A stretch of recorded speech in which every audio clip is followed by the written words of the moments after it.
අපේ රෙසිපි සිංහල මගේ YouTube නාලිකාවට ඔබ සියලු දෙනා සාදරයෙන් පිළිගන්නවා. අද මම හදන්න යන්නේ රසවත් සහ පෝෂණීය කුරක්කන් නල රොටි. එන්න බලමු කොහොමද මේ රොටි එක හදන්නේ කියලා. මේ සඳහා මම මුලින්ම අල මිශ්‍රණය හදා ගන්නවා. ඒකට මම තෙල් ඇඳි දෙකක් රත් වුණාට පස්සේ කරපිංච ටිකක් එකතු කර ගන්නවා. ඒකටම සූදුරු ස්වල්පයකුත් එකතු කර ගන්නවා. ඒකම මම සුදුළු ලුණු සහ මාදුරු මේ වගේ චුට්ටක් කොටලා අරගෙන එකතු කරගන්නවා. සූදුරු මාදුරු එකතු කරගත්තම අපි අල වගේ දේවල් හදනකොට බඩ පිපෙනවා වගේ තියෙනවා. එතකොට සූදුරු මාදුරු එකතු කරාම ඒ ගතිය අඩු වෙනවා. ඒ වගේම කෑම එක ගොඩාක් රසවත් කරනවා. මේ සුදුළු ලුණු කරපිංච සූදුරු මාදුරු ටික බැදුනට පස්සේ මම ලුණු ගෙඩියක් මේ වගේ පොඩියට කපලා අරගෙන තියෙනවා. ඒකත් මම තෙලට එකතු කරගන්නවා. අපි මේක චුට්ටක් තෙලෙන් හොඳට බැදෙන්න දෙන්න ඕනේ. ලුණු එක ඉක්මනට බැදෙන්න ඕන නිසා මම ලුණු තේ ඇඳි භාගයක් විතර එකතු කරගන්නවා. මම මේ මිශ්‍රණයට අල එකතු කරගන්නවා. ඔබට පුළුවන් බතල ඒ වගේම මඤ්ඤොක්ක වගේ දෙයක් එකතු කරගන්න. ඔබ මගේ channel එක පළවෙනි වතාවට බලන කෙනෙක් නම් channel එක subscribe කරලා නැතිනම් channel එක subscribe කරලා තියාගන්න. එතකොට මම වීඩියෝ අප්ලෝඩ් කළ සැනින් මගේ වීඩියෝ මිස් කරන්නේ නැතුව ඔයාලට බලන්න පුළුවන්. මේ බලන්න මේක තමයි මාදුරු කියන්නේ. මේක ගොඩාක් හොඳයි. මම මේ අවස්ථාවේ කාකුඩු තේ ඇඳි කාලක් විතර එකතු කරගන්නවා. ඒකම කෑලි මිරිස් තේ ඇඳක් විතර එකතු කරගන්නවා. ඔබ සැර වැඩි කන්න කැමති කෙනෙක් නම් සැර තව චුට්ටක් වැඩි එකතු කරගන්න පුළුවන් මිරිස්. මේ එකම මම මිශ්‍ර මිරිස් කුඩු ස්වල්පයක් එකතු කරගන්නවා. මේ මිරිස් කුඩු රෙසිපි එක මම දාලා තියෙන්නේ. ඔබට මගේ channel එකට ගියොත් බලා ගන්න පුළුවන්. දැන් මම මේක චුට්ටක් හොඳට තෙලෙන් බැදෙන්න දෙනවා. දැන් මම මේ අවස්ථාවේ අල ගෙඩියක් පොඩි කරලා අරගෙන තියෙනවා. ඒකට අවු මිරිස් චුට්ටකුත් එකතු කරගෙන මම මේ ලුණු එකට අල එක එකතු කරගන්නවා. අල එක එකතු කරලා අපි මේ වගේ හොඳට මිශ්‍ර කරගන්න ඕනේ. මේ අවස්ථාවේ බලන්න ලුණු ඇතිද කියලා. ලුණු මදි නම් තව චුට්ටක් ලුණු එකතු කරගන්න පුළුවන්. සැරත් ඔබ කොච්චර සැර කන්න කැමතිද ඒ අනුව සැර එකතු කරගන්න පුළුවන්. දැන් මම අල ටික ඔක්කොම හොඳට මිශ්‍ර කරලා ඉවර වෙලා මේ අවස්ථාවේ මම කොත්තමල්ලි කොළ චුට්ටක් මේ වගේ පොඩියට කපලා එකතු කරගන්නවා. ඔබ කොත්තමල්ලි කොළ රසට කැමති නැත්නම් ඒක එකතු කරන්න අවශ්‍යතාවයක් නැහැ. අපි දැන් මේක හොඳට මිශ්‍ර කරලා ලිප නිවා ගමු. මම දැන් වතුර කෝප්පයක් උතුර ගන්නවා. වතුර කෝප්පයක් කියන්නේ මිලිලීටර 250ක්. ඒකට මම තේ ඇඳි භාගයක් ලුණු එකතු කරගන්නවා. අපි මේ වතුර එක හොඳට උතුරන්න තියන්න ඕනේ. වතුර එක හොඳට මේ වගේ ඉතුරුවට පස්සේ මම වතුර ගත්ත කෝප්පෙන්ම එකක් කුරක්කන් පිටි ගන්නවා. කුරක්කන් පිටි ග්‍රෑම් වලින් ග්‍රෑම් 120ත් 130ත් අතර වෙනවා. ඒ කියන්නේ පිටිවල බර අනුව ග්‍රෑම් 5000ක් අඩු වැඩි වෙන්න පුළුවන්. දැන් මම මේ අවස්ථාවේ ලිපනිවලා හොඳට මේ පිටි එක හොඳට මිශ්‍ර කරගන්නවා.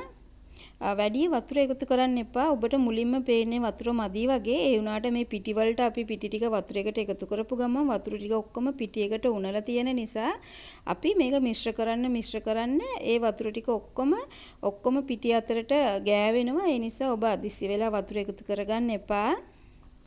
දැන් මේ වගේ මිශ්‍ර කරගත්ත පිටි එක විනාඩියක් විතර මම මේ වගේ වාලා තියෙනවා. පිටි එක ගොඩාක් රස්නේ මේ අවස්ථාවේ අපි උතුරන වතුර එකට දාපු නිසා.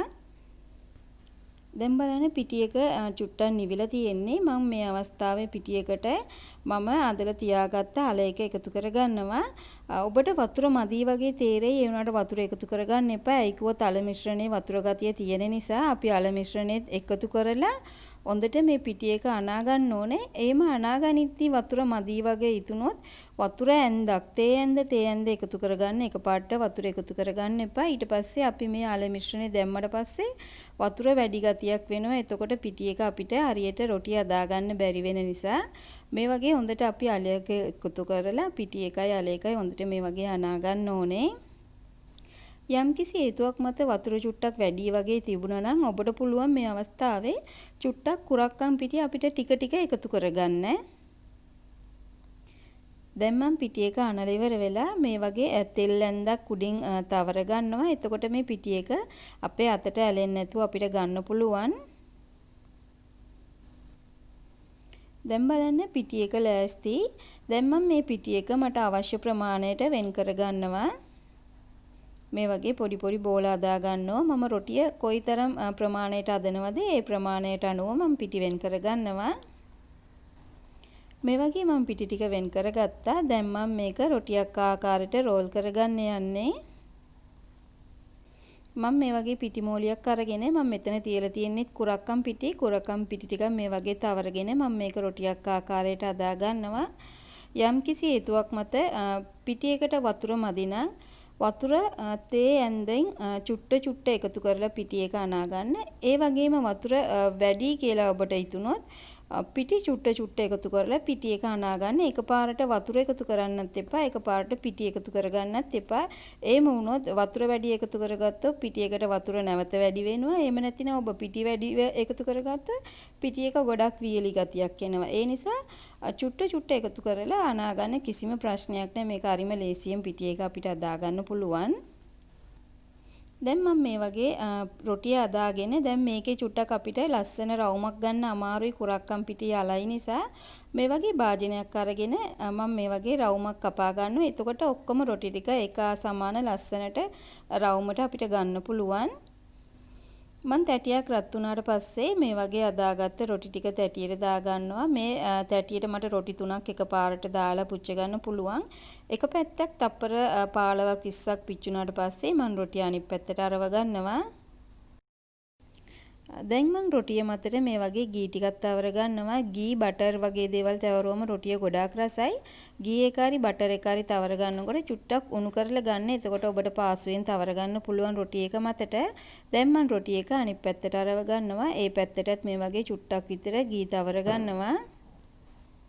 දැන් මම රොටිය අනිත් පැත්තට අරවලා ඒ පැත්තටත් ගී චුට්ටක් තවර ගන්නවා. ඔබට මේකට තෙල්, පොල් තෙල්, තල තෙල්, ගී, බටර් ඕනම දෙයක් තවර ගන්න පුළුවන්. ගොඩක් අවශ්‍ය නැහැ. චුට්ටක් විතර තවර ගන්න. එතකොට අපේ රොටි එක වේලෙන්නේ නැතුව ගොඩක් වෙලා ඊළඟ දවසේ වුණත් අපිට තියලා කන්න පුළුවන්. රොටිය දෙපැත්ත තප්පර 15ක් 20ක් විතර මාරු කර කර දෙතුන් වතාවක් මාරු කර කර මේ වගේ රොටිය පුච්ච ගන්නවා. දැන් මම ඉතුරු රොටි ටිකත් මේ ආකාරයටම පුච්ච ගන්නවා. මේ වගේ කුරක්කම් පිටි වලින් තවත් කෑම මම ගොඩක් හදලා තියෙනවා. චපාති, ඒ වගේම පොල් සාල එකතු කරලා රොටි හදලා තියෙනවා. අග්ගල හදලා තියෙනවා. ගොඩක් රෙසිපීස් හදලා තියෙනවා. ඔබට පුළුවන් මගේ channel එකට ගියොත් ඒ වීඩියෝ බලා ගන්න. දැන් අපේ රසවත් කුරක්කන් අල රොටි එක ලෑස්ති. මේ බලන කොයිතරම් soft එකට තියෙනවද කියලා. ඔබටත් පුළුවන් මේ වගේ ගෙදර හදලා බලන්න. ඔබ මගේ මේ රෙසිපි එකට කැමති නම් මේ වීඩියෝ එක like කරලා යාළුවොත් එක්ක share කරන්න. නැවත මෙවන් රෙසිපි එකකින් හමු වනතුරු ඔබ සියලු දෙනාට සුබ දවසක්.